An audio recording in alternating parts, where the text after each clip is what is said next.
Hello everyone, आप सभी का आराधना के इस डिजिटल प्लेटफॉर्म पर आपका हार्दिक स्वागत है। आज हम नेक्स्ट लेक्चर के अंदर मैक्सिमम मिनिमम पढ़ेंगे, ठीक है, जिसको क्या कहते हैं हिंदी में उच्चिष्ट और निम्निष्ट, मैक्सिमम और मिनिमम। ठीक है, ये टॉपिक वैसे तो आपने 12th क्लास में पढ़ रखा है, लेकिन उसमें एक ही आश्रित चर था और एक ही स्वतंत्र चर था, यानी कि डिपेंडेंट और इंडिपेंडेंट वेरिएबल एक ही था। लेकिन यहाँ पर डिपेंडेंट और इंडिपेंडेंट वेरिएबल, ठीक है, जैसे अपन आंशिक के लिए पढ़ते हैं कि जब वो स्वतंत्र चर दो या दो से अधिक हो जाते हैं तब उन फलन के लिए हम क्या पड़ेगा, मैक्सिमम और मिनिमम। तो इसके किस तरह से हम इसके क्रांतिक बिंदु निकालते हैं, कसौटी कैसे चेक करते हैं और कब मैक्सिमम मिलेगा कब मिनिमम मिलेगा, ठीक है, इनके पहले सबसे पहले फॉर्मूले पता करेंगे, उसके बाद मैं आपको एक क्वेश्चन करवा दूँगा उसके ऊपर। ठीक है, तो देखिए सबसे पहले कि जब थोड़ा बहुत मैं 12th का रिवाइज कर देता हूँ। 12th में क्या था, देखिए 12th में मान लो कि y बराबर fx का कोई फलन था, ठीक है, तो सबसे पहले अपन क्या करते थे, इस x के सापेक्ष इस y का अवकलन कराते थे तो dy/dx मिलता था अपने को। फिर हम इसको 0 के बराबर करते थे, 0 के बराबर करने पर हम किसके मान मिलते थे, x के मान, जिसको हम क्या कहते थे, चरम मान या फिर क्रांतिक बिंदु, बहुत सारे नाम थे, क्रिटिकल पॉइंट थे, एक्सट्रीम पॉइंट थे, बहुत सारे नाम थे इसके। ठीक है, फिर क्या करते थे हम d/y/dx इसको निकालते थे, उसके अंदर इन x के मानों को रखते थे। अगर इन x के मानों को रखने पर अगर आपको इस d/y/dx का मान अगर 0 से बड़ा मिल गया तो आपको मिलेगा मिनिमम, यानी कि निम्निष्ट, और अगर इसका मान मिल गया आपको 0 से बड़ा तो आपको मिलेगा मैक्सिमम, यानी कि उच्चिष्ट। ये था 12th क्लास के अंदर। लेकिन इस बार हमारे पास एक आश्रित चर होगा z और स्वतंत्र चर कितने हो जाएंगे, 2 या 2 से अधिक। तो अभी तो फिलहाल अपन 2 के लिए पढ़ रहे हैं, ये हमारे पास फलन है। तो जब भी स्वतंत्र चर 2 या 2 से अधिक होते थे तो हम कैसे करते थे, आंशिक अवकलन। ठीक है, तो अब हम क्या करेंगे कि जब डेल z का इस x के साथ आंशिक अवकलन कराएंगे तो जिसको हम नाम देते हैं p, ठीक है, ये मैंने पिछली क्लास के अंदर ही बता रखा आपको। इसी का अगर y के सापेक्ष करेंगे तो उसको हम नाम देते हैं q, ठीक है। इसका अगर y के सापेक्ष करवा दें तो ये होगा del square z del x del y, ठीक है, ये y हो जाएगा और यहाँ हो जाएगा x, यानी कि x का वर्ग है, इसी का हम y के सापेक्ष करवा रहे हैं तो उसको नाम हो जाता है s। या फिर इसका करवाओ x के सापेक्ष तो भी इसका नाम होता है s। 2 बार x के सापेक्ष कराओगे तो उसका नाम होता है r हो जाता है, ठीक है, और 2 बार y के सापेक्ष करवाओ तो इसका नाम हो जाता है t हो जाता है, ठीक है। तो ये सबसे पहले आपको चीजें डिफाइन करनी है, ये सारी चीजें आपको निकालनी है, ठीक है।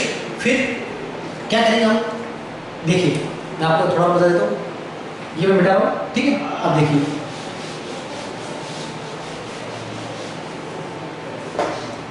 सबसे पहले हम निकालेंगे जो 2 बार x के साथ अवकलन था उसको नाम दे दिया t, तो rt माइनस एस स्क्वायर निकालेंगे, वो हमेशा 0 से बड़ा आना चाहिए, ठीक है, ये केस फर्स्ट, ठीक है, ये 0 से बड़ा आना चाहिए।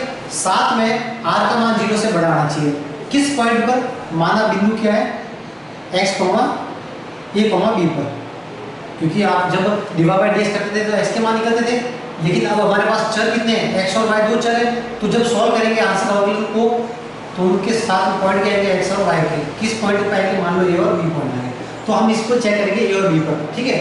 ये आ गया तो a, b पर आपको क्या मिलेगा, मिनिमम मिलेगा, क्लियर है चीजें। दूसरा केस क्या है कि rt माइनस एस स्क्वायर निकाल दिया, ये 0 से बड़ा है लेकिन इस बार r 0 से छोटा है, तो आपको a, b पर क्या मिलेगा, मैक्सिमम, ठीक है। ये दूसरा केस हो गया। तीसरा केस क्या है, तीसरा केस है आपके पास कि जब आप rt माइनस एस स्क्वायर निकालोगे और अगर 0 से बड़ा छोटा आ गया, ये निकाल दिया, और ये क्या आएगा 0 से छोटा, तो ये अगर 0 से छोटा आ गया तो आपको r वगैरह देखने की जरूरत नहीं है। देखो इन दोनों केसों में इनका मान 0 से बड़ा है, तो फिर हम फर्दर r पे चेक किया, जब r 0 से बड़ा है तो मिनिमम, r 0 से छोटा है तो मैक्सिमम। अगर ये 0 से ही छोटा आ रहा है तो क्या लिखोगे, a और b पर कोई भी आपका चरम मान नहीं होगा, ठीक है। क्या लिखोगे आप इसके ऊपर कि जब rt माइनस एस स्क्वायर 0 से छोटा है तो a, b पर कोई भी चरम मान नहीं होगा, ठीक है। ये तीसरा केस हो गया। चौथा केस क्या है, नोट करते रहिए आप साथ साथ में कि जब rt माइनस एस स्क्वायर बराबर 0 हो गया, क्या हो गया, rt माइनस एस स्क्वायर बराबर 0 हो गया, ठीक है। तो स्थिति कैसी हो जाएगी, तो संदिग्ध स्थिति हो जाएगी, ठीक है, आगे चेक करने की जरूरत पड़ेगी। ये 4 केस हो गए। तो इसके अलावा हम आगे इसमें चेक करेंगे, तो मोस्टली दो टाइप के सवाल होते हैं आपके बीएससी के अंदर, तो इन दोनों को थोड़ा चेक करना है, ठीक है। ये आप नोट कर लीजिए। आर को क्या कहते हैं, 2 बार एक्स के सापेक्ष अवकलन, टी को क्या कहते हैं, 2 बार वाई के सापेक्ष अवकलन, एस को क्या कहते हैं, 1 बार एक्स के सापेक्ष और 1 बार वाई के सापेक्ष, ठीक है। ये सारी चीजें मैंने आपको नोट करवा दी है, आप इसको नोट कर लीजिए, ठीक है। फिर हम आगे बढ़ते हैं और इसके ऊपर एक सवाल नंबर करते हैं, ठीक है। अब देखो, अब आप कह रहे हो कि ये जो ए और बी पॉइंट निकला ये कैसे निकला, देखो सबसे पहले क्या करोगे, z बराबर fx पाई लेते हैं, इस z के सापेक्ष s का अवकलन करोगे, ठीक है, ये करवा दिया, इसको रखोगे 0 के बराबर, इसी का y के सापेक्ष करवा दिया, इसको रख दिया 0 के बराबर। इन दोनों कॉम्बिनेशन से ऐसे x और y के मान निकालना है आपको जो इसको भी संतुष्ट करे और इसको भी संतुष्ट करे, तो वो मान क्या करेंगे, a और b क्या करेंगे, चरम मान करेंगे, ठीक है। जो आपके क्रांतिक बिंदु इस केस में दिखाते थे वो यहाँ पे आपके ए और बी के निकलेंगे, ठीक है। यानी कि एक बार एक्स के सापेक्ष कराओ, एक बार वाई के सापेक्ष कराओ, दोनों को 0 के बराबर रख के समीकरण को सॉल्व करो, तो वो आपके क्या निकलेंगे, ए और बी निकलेंगे, ठीक है। तो इसके ऊपर मैं सॉल्व कर देता हूँ आप लोगों को, ये आप तब तक नोट कर लीजिए।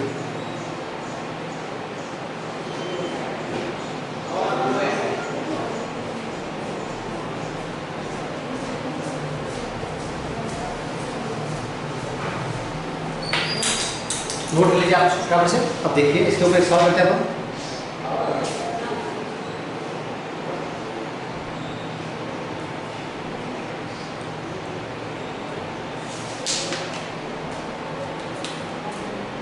देखो सवाल करते हैं, इसको सॉल्व मिटा देखो, ठीक है।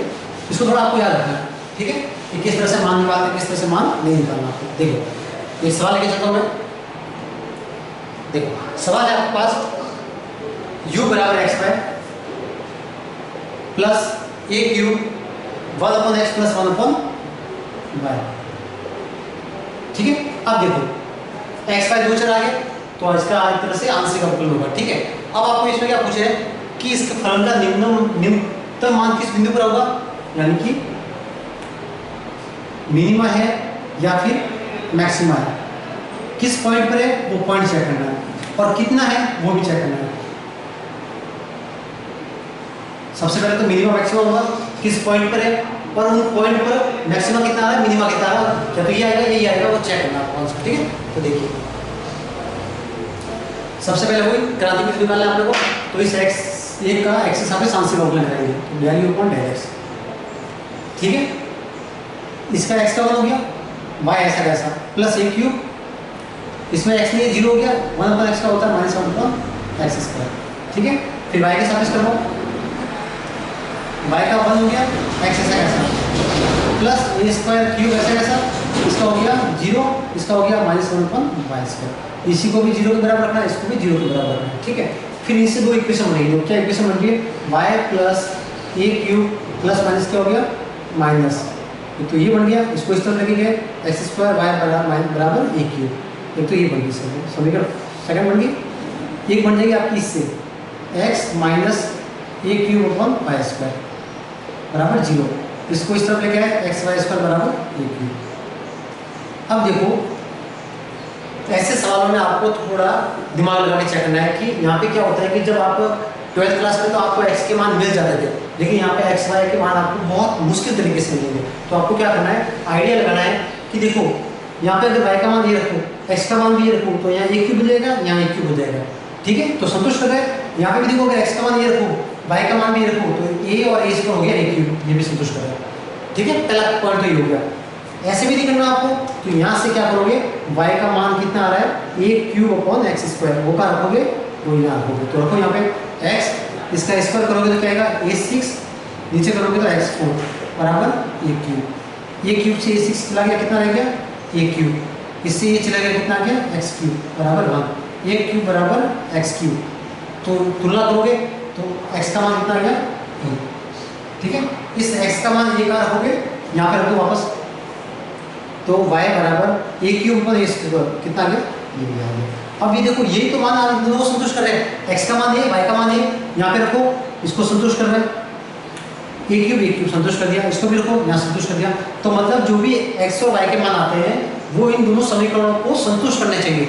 मान लो कि आपके पास 4 मान आ गए, 1 2 आ गया, 0 2 आ गया, 3 1 आ गया, ये 3 मान है आपके पास, कि इनको सॉल्व करने पर, इनको और इनको सॉल्व करने पर, तो जैसे इनको सॉल्व करोगे तो देखो इसको सॉल्व किया तो ये बिंदु आ गया, इसको सॉल्व किया तो ये आ गया, इसको सॉल्व किया तो ये आ गया, इन तीनों से एक्स और वाई के मान निकल गए, तो क्या पता ये मान इसको संतुष्ट कर रहा है, इसको नहीं कर रहा है, तो ये मान कट हो गया। ये मान इसको संतुष्ट कर रहा है, इसको नहीं कर रहा है, तो ये कट हो गया। ये ही मान एक ऐसा बचा है, मान लो ये दोनों को संतुष्ट कर रहा है, तो ये ही आपका क्या होगा, बिंदु लेना आपको, ठीक है। बाकी आपको बिंदु कंसीडर नहीं करने, यानी कि मान तो बहुत सारे निकलेंगे। जैसे मान लो कि x का मान आ गया 2, ठीक है, और y स्क्वायर बराबर आ गया -2, सॉरी y स्क्वायर बराबर ले लो x आ गया, या ले लो x बराबर y स्क्वायर ले लो, तो ठीक है। और x के मान आ गया +-2, प्लस का 2 रखा तो y का मान मिल गया 2, माइनस का 2 रखा तो भी y का मान मिल गया 2, प्लस का तो 4 मिल जाएगा, 4 यहाँ पर भी 4। तो जो पॉइंट हो गया क्या आ गया, देखो 2 रखा आपने तो 4 मिला, -2 रखा तो भी 4 मिला, ठीक है। ये 2 पॉइंट आ गए।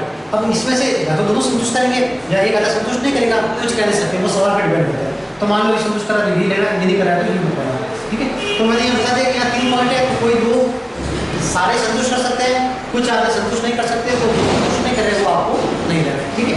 अब यहाँ पे x बराबर y बराबर आ गया, ठीक है। अब अपन आगे बढ़ते हैं, ठीक है। यह मैं मिटा देता हूँ, क्या नोट कर लीजिए फटाफट से इसको, ठीक है।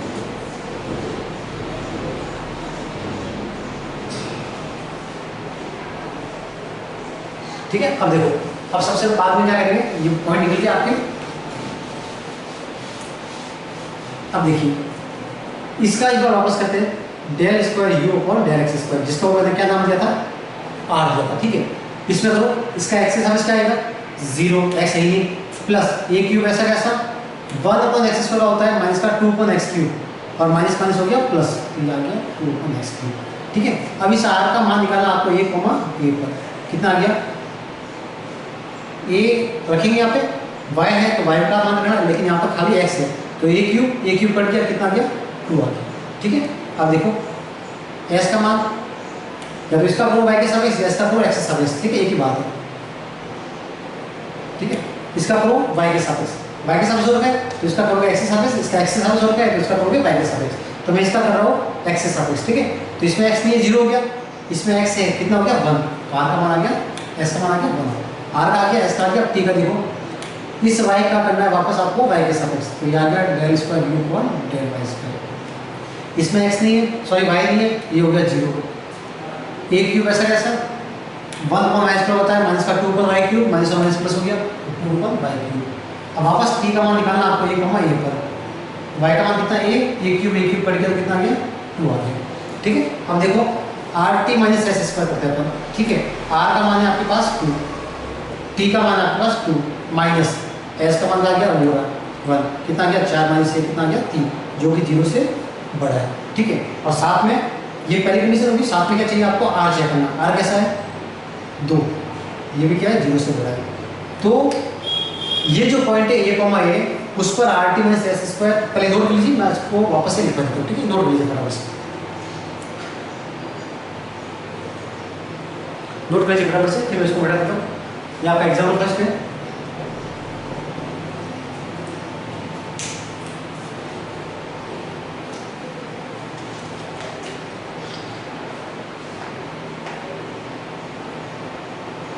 ठीक है। अब देखिए क्या लिखोगे,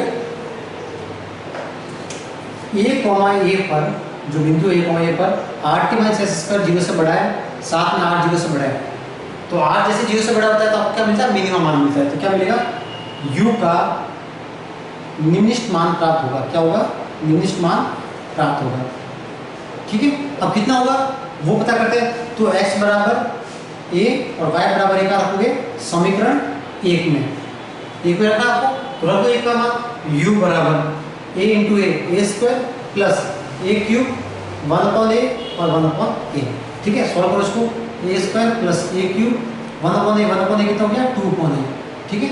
a स्क्वायर प्लस a से कट गया a स्क्वायर, साथ में कौन है 2, तो ये 2a स्क्वायर और a स्क्वायर कितना हो गया 3a स्क्वायर। तो इस सवाल का न्यूनतम मान मिलेगा किस पॉइंट पर, a, पर कितना मिलेगा 3a स्क्वायर, ठीक है। ये कंप्लीट क्वेश्चन हो गया। तो ये था दो चरों वाले फलनों के लिए उच्चिष्ट और निम्नलिखित मान निकालना, ठीक है। तो किस तरह से निकालते हैं आपको मैं फॉर्मूला बता दिया, वापस रिवाइज करा देता हूँ। Del u upon del x निकालोगे, del u upon del y निकालोगे, दोनों को 0 के बराबर करोगे, x और y के वो मान लोगे जो इन दोनों को संतुष्ट करता हो, ठीक है। पहले बात हुई, फिर इसका एक्स से सापेक्ष करोगे और तो उसको आर कहते हैं, इसको वाई के सापेक्ष करोगे उसको टी कहते हैं, इसका वाई के सापेक्ष करोगे या इसका टी एक्स के सापेक्ष करोगे तो इनको कहते हैं अपन एस। तो फिर निकालोगे R T minus S square, zero से बड़ा आता है, ठीक है। तो आगे देखेंगे आर पे डिपेंड करेगा, वो भी जीरो से बड़ा तो मिनिमम, ठीक है। और अगर ये आर जीरो से छोटा आता है तो मैक्सिमम। फिर R T minus S square zero से छोटा आता है तो कोई चरम मान प्राप्त नहीं होगा आपको, और R T minus S square बराबर जीरो आता है तो इसका संदिग्ध स्थिति है, इसको आगे चेक करने की आवश्यकता पड़ेगी, ठीक है। तो ये वाला केस आपके बहुत रेयर केसेस होगा, ये भी रेयर केसेस है, ये दो केस आपके सिलेबस में सवाल आ जाएंगे, ठीक है। तो ये सवाल आपको ट्राई करना है, ठीक है। इसके ऊपर जो भी अगला लेक्चर होगा वो मैं जल्दी से आपको प्रोवाइड करा दूँगा, ठीक है। थैंक यू, इसको नोट कर लीजिए।